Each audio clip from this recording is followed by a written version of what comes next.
we're going to be beginning tonight at Acts chapter 21 and verse 25 and 26. You remember Paul had journeyed to Jerusalem. He wanted to be there in time for Pentecost. And so he is there, and you'll remember that in our text we saw that there were some men who had a vow on them, and James and the church leaders and apostles that were there urged him to take these men, go to the temple with their purification. Now, one of the things that I think is interesting, if I'm correct, they were not urging Paul to purify himself so much as they were to get him to go with them so that they could blunt the efforts that those who opposed Paul would do. If indeed he was going to purify himself, then he would have had to offer the sacrifice, and if that's the case, that he was originally intending to purify himself as if he was following the law of Moses, he didn't offer the sacrifice, and therefore you might say providence intervened to keep him from violating the law. I don't know. So I'll leave all of that up to y'all to decide.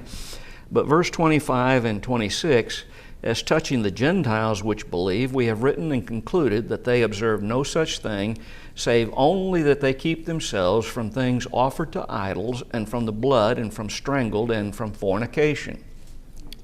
Then Paul took the men, and the next day, purifying himself with them, entered into the temple. Now, there's a little bit in the Greek that makes me wonder about this, but that's my opinion, and I want to make sure that's understood. To signify the accomplishments of the days of purification, until that an offering should be offered for every one of them. So we look at these verses, and the passage points back to chapter 15. You'll remember there was a, quote, conference. I don't really like that word, but I don't know another way to put it. There was a, quote, conference, end quote, where it was determined what should be bound upon the Gentiles. And of course, the things that were bound upon them are listed in this verse, or these verses. So it points back to chapter 15, when the Gentiles who became Christians were only commanded to keep the universal laws of God. Now, someone might say, what's a universal law? Well, it's always been wrong to murder someone. It's always been wrong to lie.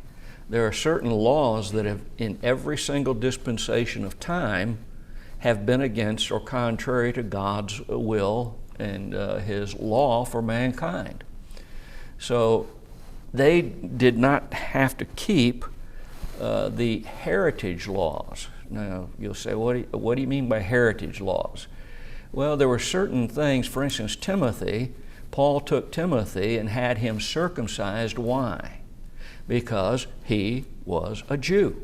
His mother was a Jew, and that's the way it was considered. If your mother was a Jew, you were a Jew. It did not matter that his father was a Gentile. Timothy was considered a Jew. Now, on the other hand, Titus, who was a Gentile, was not required to be involved with circumcision. Circumcision was one of those, what I call heritage laws, that said, oh, you're a Jew, this is your heritage, and so this is what you do as a Jew. So there are those laws, and again, this may have something to do with what we read about Paul and the purification and all that. I've had a lot of trouble thinking about that section in my mind. It should also be noted that Paul enters the temple with these men, and he will stay with them during this time, whether or not he was actually going through a purification or not. He's going to remain with them through this whole process, and he is had been urged by James and the rest of the leadership in Jerusalem to pay for their sacrifices. And we might look at the text in verse 26. It says, until that an offering should be offered for every one of them. Notice, not an offering for him, but them.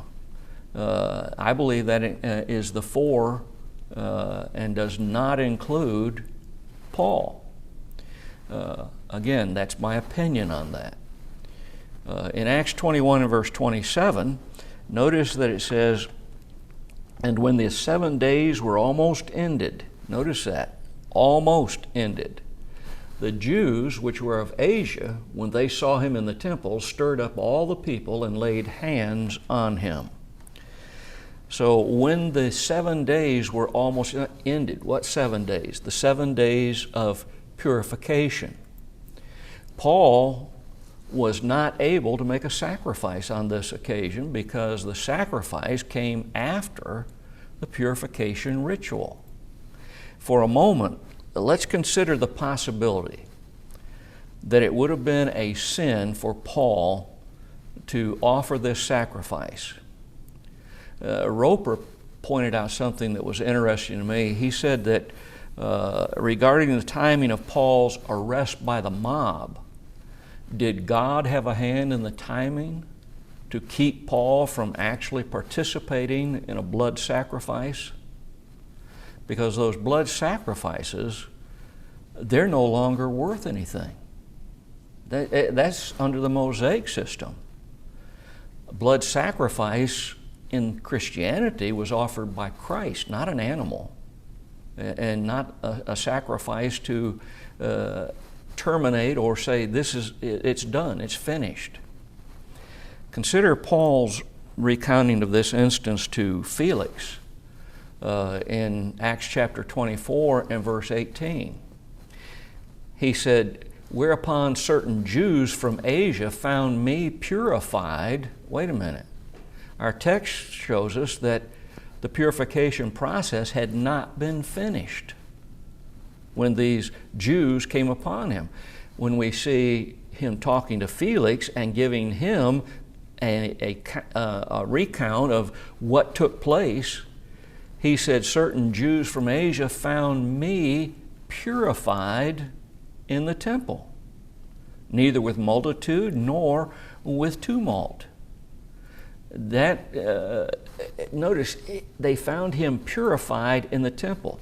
And if the ceremony for purification was needed to purify, the text in Acts 21 shows us that it was never completed. But he told Felix, they found me purified in the temple. What made him purified? That he was living the life that Christ dictated. He was following Christ's law, not the law of Moses. So how could he say that he was purified? Because he was already clean in God's eyes before he ever entered the temple. He didn't have to go through anything like that. In Christianity, there was nothing about being unclean because of contact with Gentiles. And that ceremony, the purification ceremony, one of the aspects of it was the Jews required a man who had had recent contact with Gentiles or who had just come from Gentile lands, that they had to go through this purifying process. Well, Paul, there was nothing wrong with being with the Gentiles. He was pure in the sight of God. Nothing was wrong with what he did. Who stirred up all opposition in the temple? Who did that? Notice it wasn't the Jews of Jerusalem. It was the Jews which were of Asia.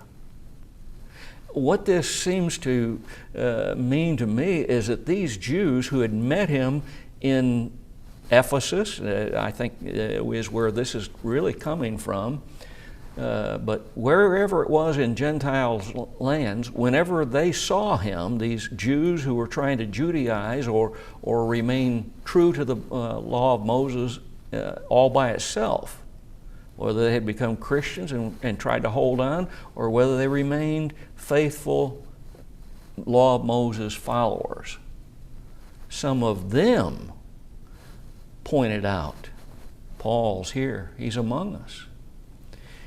I believe this is possible that his appearance had changed greatly from the time the people in Jerusalem had seen him. The religious leaders in Jerusalem had seen him. You think about 3 journeys, and you think about all of the things that he tells us in the book of Corinthians that had been done to him, the beatings and stoning and all of these other things. He'd gone through an awful lot. And it's very conceivable that some of these beatings had affected his face as far as scars.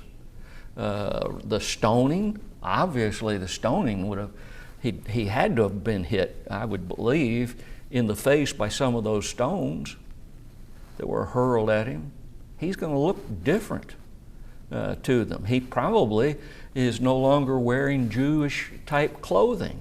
He's probably wearing just whatever he could buy in those lands. Who knows?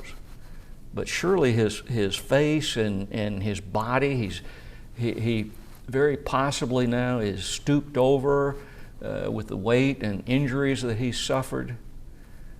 These were from the province of Asia who accused him. I believe it was from Ephesus.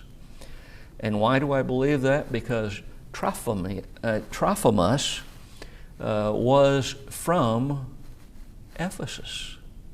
And he was with Paul at this time, as going to be pointed out to us in verse 29.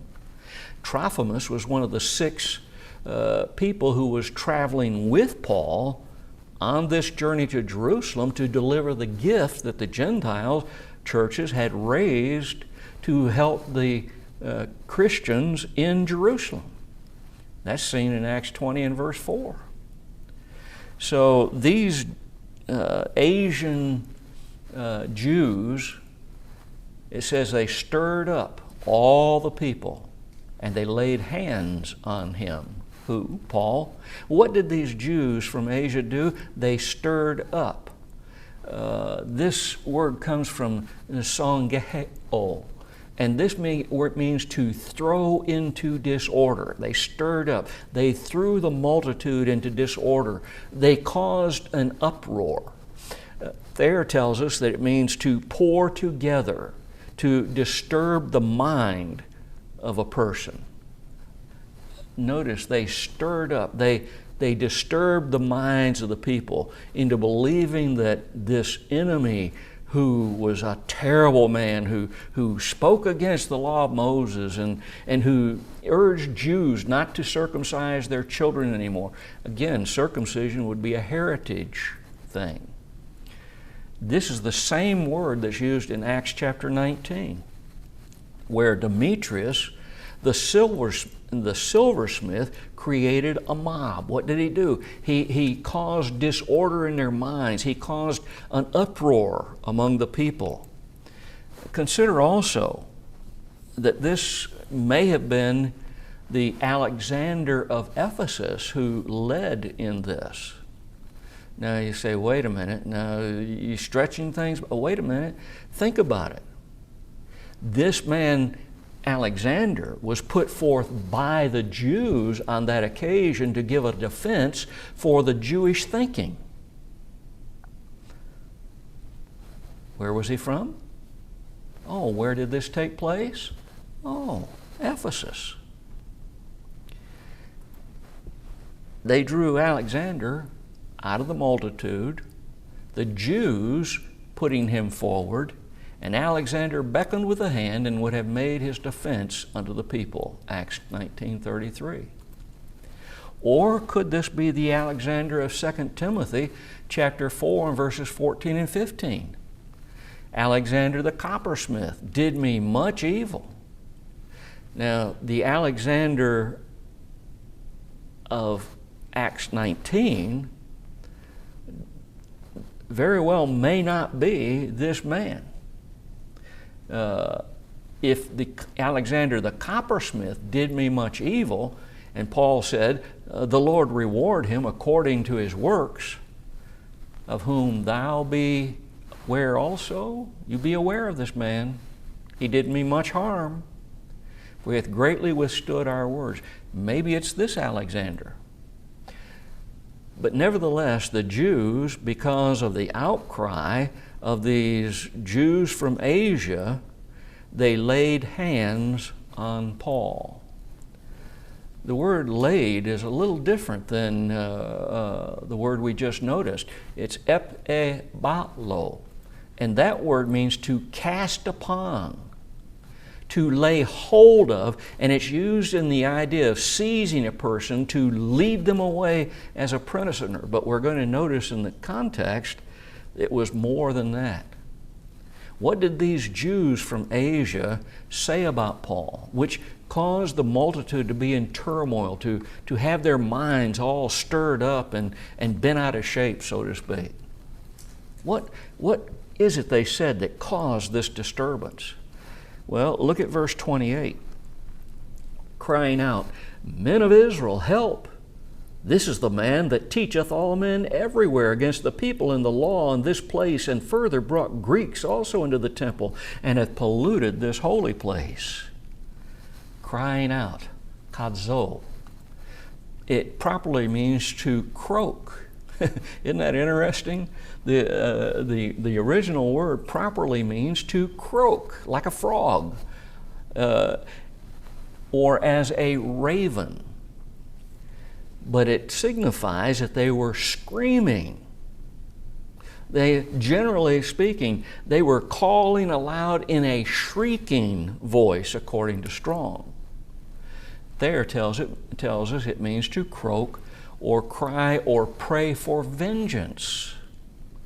So when you look at this term, you can just picture these people, they're crying for vengeance on this man that has been, in their words, telling the Jews, you don't have to circumcise your children anymore, telling the Gentiles, don't you follow the law of Moses. In fact, nobody should follow the law of Moses. They're calling aloud, they're shrieking this. Help! That's generally a word that we use that calls out for someone to assist us because we ourselves cannot handle the situation, doesn't it? Help! If you were crying out for help, it means somebody is maybe attacking you, or there's a task before you that you know needs to be done. Maybe it's lifting a car off of somebody that's trapped underneath it, and you know you can't do it alone.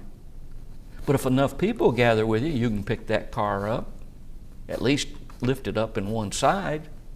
If it's a little Volkswagen or a smart car, just about 4 people could pick up one of those smart cars. Help signifies I can't do something alone. I need somebody to help me to do that. And I wonder why they thought that they needed a number of people, however few or many it would be, to constrain Paul. He's not going to fight back. He's not going to draw a sword, which he probably wouldn't have even had. He's not going to draw a sword to defend himself. Why would they need help? And notice the Jews is plural. There were Jews from Asia which created this turmoil, which were calling for help. Now, 4 charges are made against made against Paul by those who were crying out. First charge, he taught against the people. He's teaching against the people. What does that mean? What does the term "the people" mean? You see, the word "the" is singular in nature. It carries the idea that there is only one people, and everybody else is all those others. but there's only one people. This isn't something that's new. The American Indians in their tribes used to refer to themselves as the people. If they were Comanche, then that's the people. If they were Apache, that's the people. Everybody else is just out there. The Jews use that term just like people of all ages have used it to signify a particular kind of people. And used this way, though, it tends to say or lead to the idea of better than thou sentiment. Or we're better than all others. We are the people. We're the special group. I've heard sentiments similar to that among our brethren from time to time. Unfortunately, it's used in the same way. We're different. You ever hear somebody say, the brothers, in speaking about certain Christians, usually a different race of Christians? I've even heard some, unfortunately, that I went to school with use that term. The brothers, they were signaling out a special group of people among others, both being Christians. That's racist. That's all it is. It's simply another form of racism. The second charge. There said Paul teaches against the law. In other words, the law of Moses. Well, he didn't specifically say don't follow the law of Moses, but he agreed with the Lord that the law of Moses has been done away with. It ended. Why? Because Jesus completely fulfilled the law. Not that it was destroyed, but it's no longer a law that you follow. This was according to the prophets of old, and to the Lord, and to his apostles. Third charge. Paul teaches against this place. Where was Paul? He was in the temple complex. He teaches against this place. How could they make that charge when he was there for the purpose of celebrating a Hebrew time of Pentecost, a time that you and I could also celebrate? I know some will say, oh, Bob, you're going too far. No, we could celebrate Pentecost because we understand what it was designed for in the first place and pointing to Christ and the sacrifice that he would be making. How could they make this charge against Paul? Because Paul was teaching just like his Lord had taught, that there was no singular place to worship God anymore. Remember John 4, verse 20 and 21? Here was a Samaritan woman. She talked to Jesus and she said, now, I got a question for you. You Jews say we're supposed to worship in Jerusalem, and we Samaritans, we believe that we need to worship at Mount Gerizim. Well, which is it? Which is right? That was the point of her question. Notice Jesus' answer. Our fathers, she says, worshiped in this mountain, and ye say that in Jerusalem is the place where men ought to worship. Jesus saith unto her, Woman, believe me, the hour cometh when ye shall neither in this mountain nor yet at Jerusalem worship the Father. There won't be any central place where you worship. You'll worship anywhere. You see, the temple of the Jews was no longer a special place for worship. In fact, it had been so corrupted by the Jewish hierarchy, the priest, and the Sanhedrin, that it could not possibly be a place to worship any longer. It wasn't clean, it was filthy in the eyes of God. Well, what was the fourth charge? Paul brought a Gentile into the temple. The temple complex was divided basically into four sections. There was the temple proper, where only the priest could go. There was the immediate area around the temple, which was for Jewish men. The third area was an area for the Jewish women, and the fourth area was for the Gentiles. Jackson made a comment that was very interesting here about this fourth area for the Gentiles and how it was separated from all the other areas. He said in 1871, a stone was from this middle wall of partition, Ephesians 2:14, in Herod's temple was discovered in Jerusalem. It is now in the museum at Istanbul. The Greek inscription reads, "No stranger, non-Jew, is to enter within the palisades around the temple and enclosure. Whoever is caught will be responsible to himself for his death, which will ensue."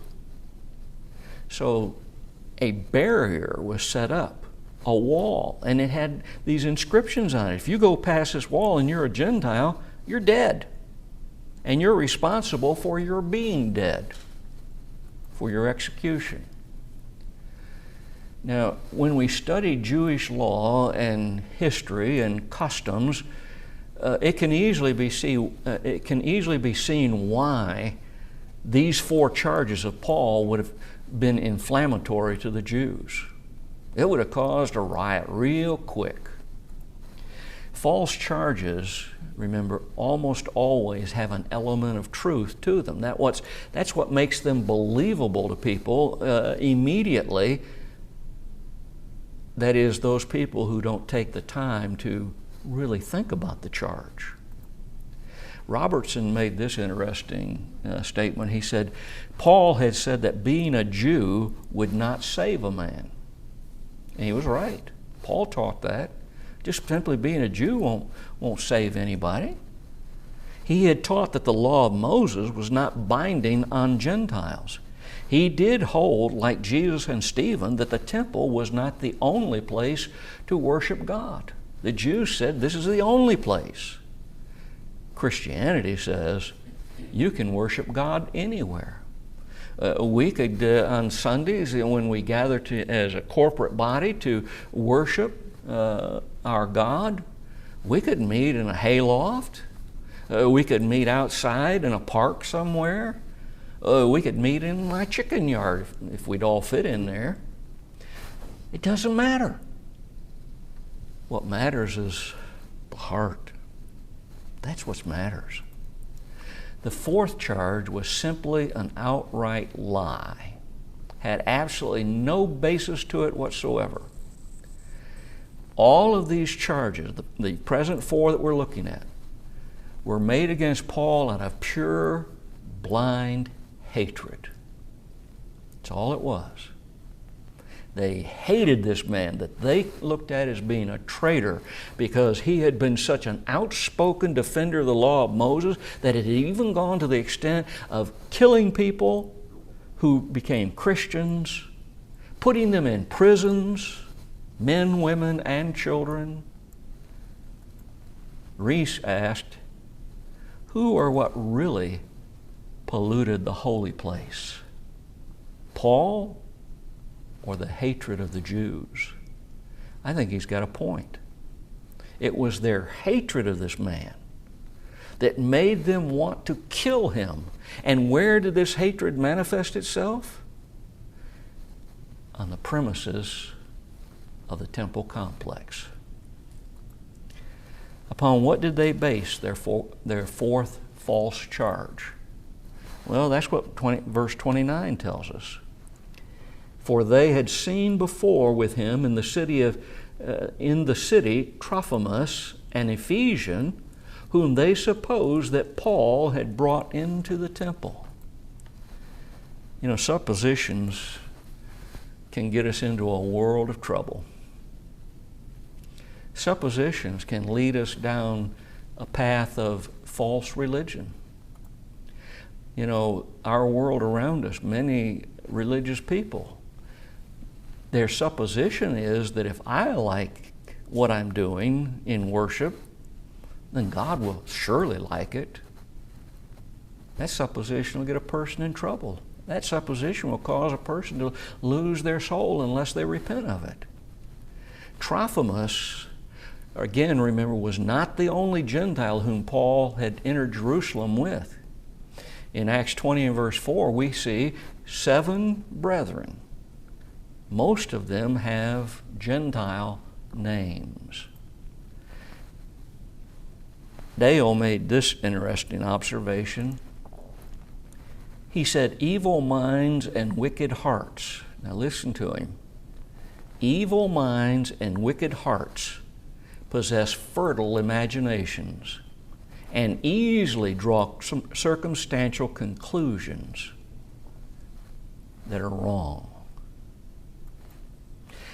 Stringer added this thought, many judgments have been formed, accusations made, and reputations ruined on just such, quote, evidence, end quote.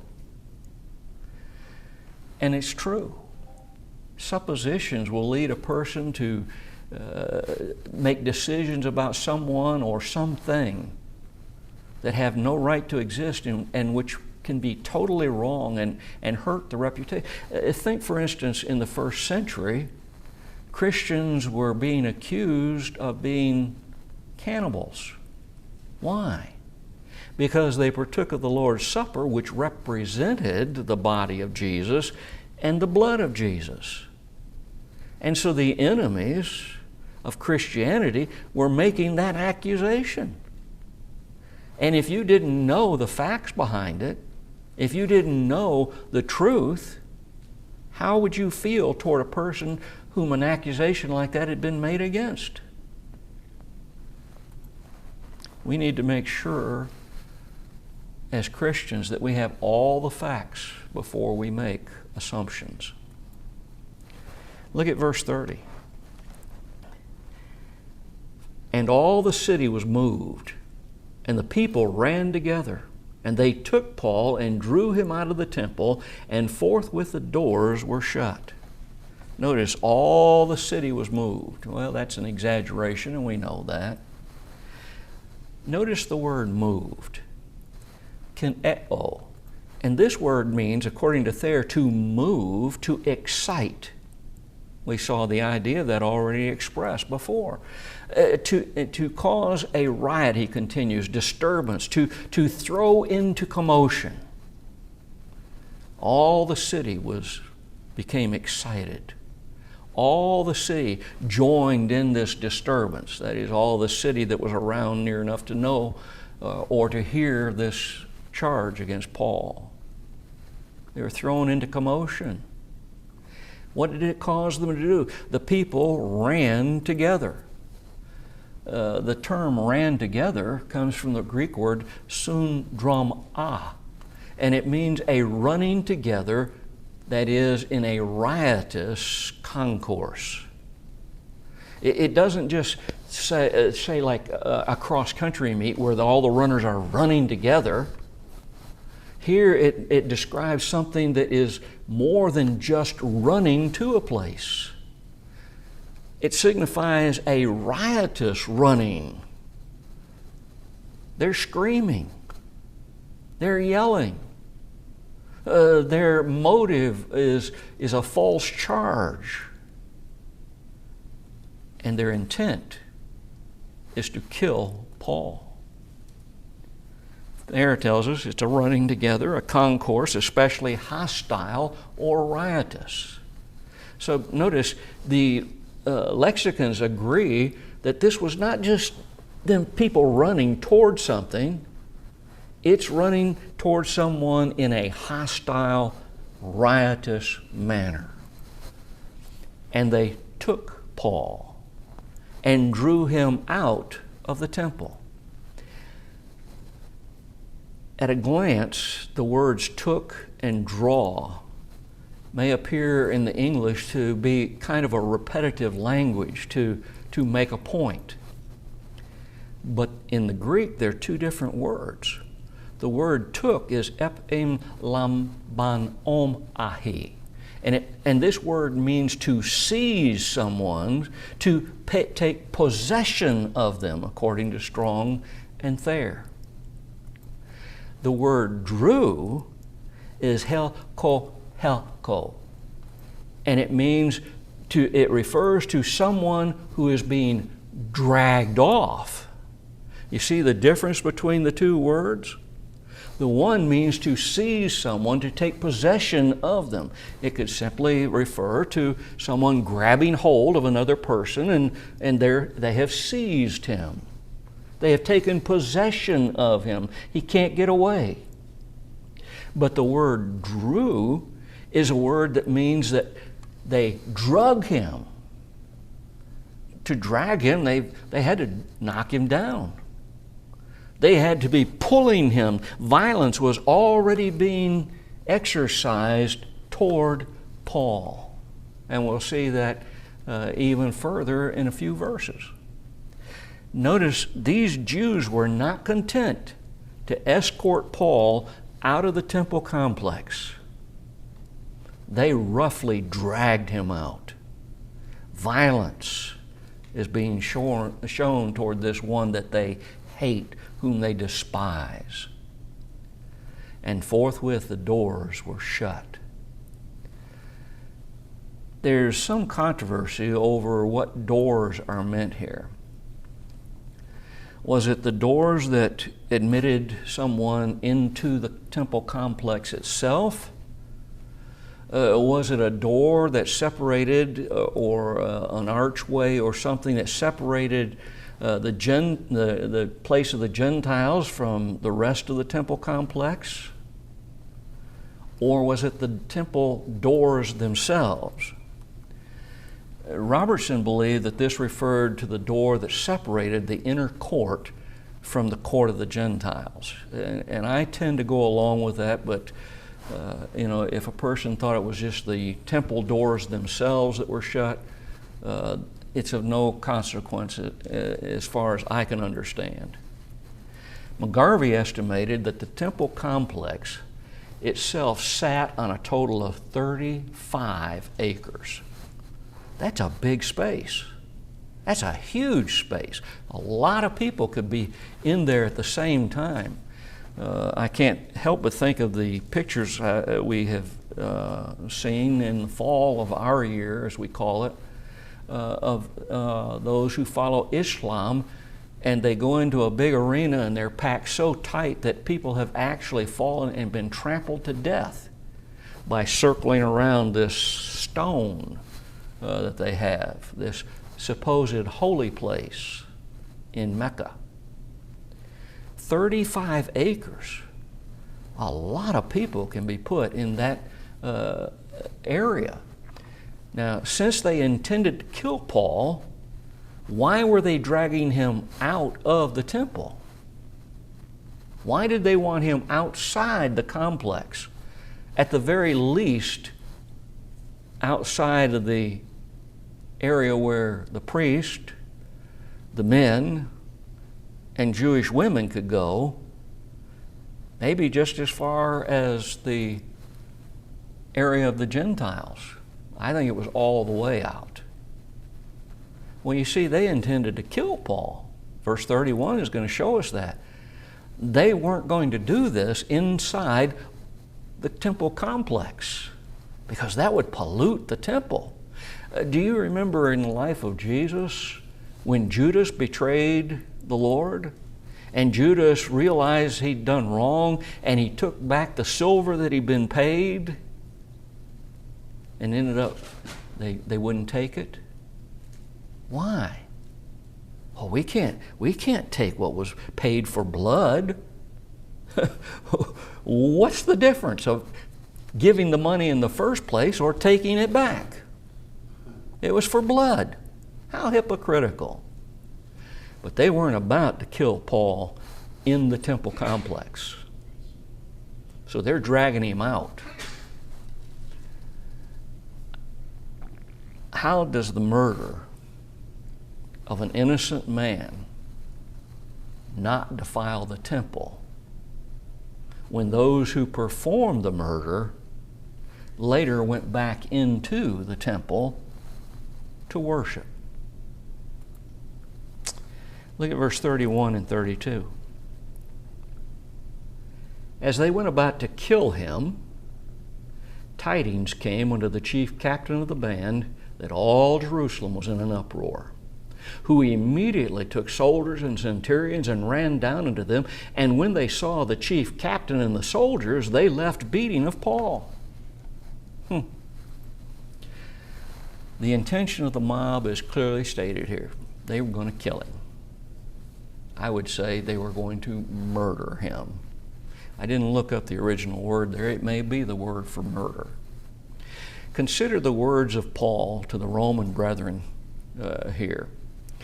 When he wrote the letter of Romans to those who were Christians in the city of Rome, he said, "Now I beseech you, brethren, for the Lord Jesus Christ's sake, and for the love of the Spirit, that ye strive together with me in your prayers to God for me."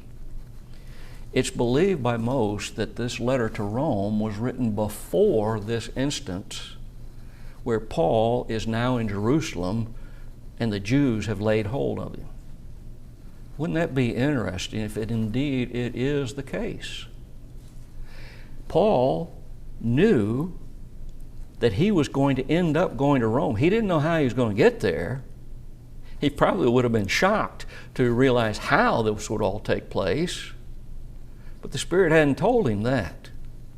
But apparently God's Spirit had told him he was going to Rome. He'd already told brethren, I'm ready to die in Jerusalem. But at the same time, he knew and expressed that thought that he was going to Rome. Notice verse 31, that I may be delivered from them that do believe in Judea. What? This letter to the Romans, he now specifies that I may be delivered from them that do believe in Judea, and that my service which I have for Jerusalem may be accepted of the saints. To me, here's another indication. What service is he talking about? The service that he and those 7 disciples carrying the funds to Jerusalem for Christian Jews. That I may come unto you with joy by the will of God, and may be with you and be refreshed. Paul wanted the Roman church to pray for him. What specifically? That he would be delivered from the Jews. That he would accept that they would accept the service that he was bringing to the brethren in Judea. That he would come to Rome. Jackson stated here that the timings in this book of Acts are astounding evidence of God's providential activity. And I believe that. Many of these things wouldn't normally occur in a haphazard way. It wouldn't just happen. Now, I'm not like some who say, I don't believe in coincidence. No, I believe in the providence of God. And I believe he was directing what's going to be happening all throughout what we're going to be seeing. Notice the text says that tidings came unto the chief captain of the band, that all Jerusalem was in an uproar. Roman soldiers were trained to be prepared literally at a moment's notice to fight. They often wore their armor and carried their weapons everywhere they went. In his book, The Jewish Wars, Josephus stated that they particularly carried their weapons and their armor during Jewish feast days. It seems that they understood the Jewish mind and understood how easy it was to stir them up into a riot. And notice he's called the chief captain. Kelearchos. This means the commander of 1,000 soldiers, both strong and fair. That's all they say about it. Notice the word band, spira. This refers to a cohort, 1,000 men. He was the, I'm not sure if I'm pronouncing this right, the kiloth of a cohort. He was in charge of 1,000 men. Who immediately, watch this, who immediately took soldiers and centurions and ran down unto them. A cohort of 1,000 men was made up of 10 or had 10 centurions who were each over 100 men. He took soldiers and centurions, plural. The Roman soldiers were greatly feared because of their lethal abilities. The mob knew that a killing machine was descending upon them. Is it any wonder then that they left off, quit beating Paul? But have you ever considered how they saw the soldiers coming upon them? What would happen today if a riot was taking place and soldiers who were known to be a killing machine were descending upon them? Do you think they would stop their riot? Stop burning Philadelphia and Detroit and all these other places? I can tell you for a fact they would, because I remember when Detroit was almost burned to the ground by the protesters when Martin Luther King died. And the governor went on television and said he was bringing in the 101st, which was back from Vietnam, getting reorganized and resupplied and given a little bit of rest, telling them that he was sending them into the city. They would be locked and loaded, and they had orders that anybody on the streets after a certain time would be shot. Guess what happened? The riot stopped just like that. And to this day, a lot of the city of Detroit is still standing with burnt buildings. How did the chief captain, here's the real question, how did the chief captain know about this riot, and how would it be seen that the soldiers were coming? Herod the Great rebuilt the temple. At the same time, he rebuilt a castle that was on a high rock northwest of the temple corner. The castle was known as the Fortress of Antonia. There were 4 towers in this fortress, one of which overlooked the temple complex. In other words, the soldiers who were always on guard watching from these castle towers, someone was always looking down into the temple complex. And from this vantage point, they would literally be able to see a riot taking place, and they were very aware of the volatile nature of the Jews. And this temple complex was linked to the fortress by 2 flights of stairs. One was on the north side of the temple, and the other was on the west side of the temple. And when they saw the chief captain and the soldiers, when did they see them? They're pouring out of the castle, as it's going to be called later, the fortress of Antonin, and they're pouring down the stairways. They could look up and see them. If they came at them on the ground, only those on the outside edge of all of those people who were rioting would have been able to see it. They could see the soldiers coming.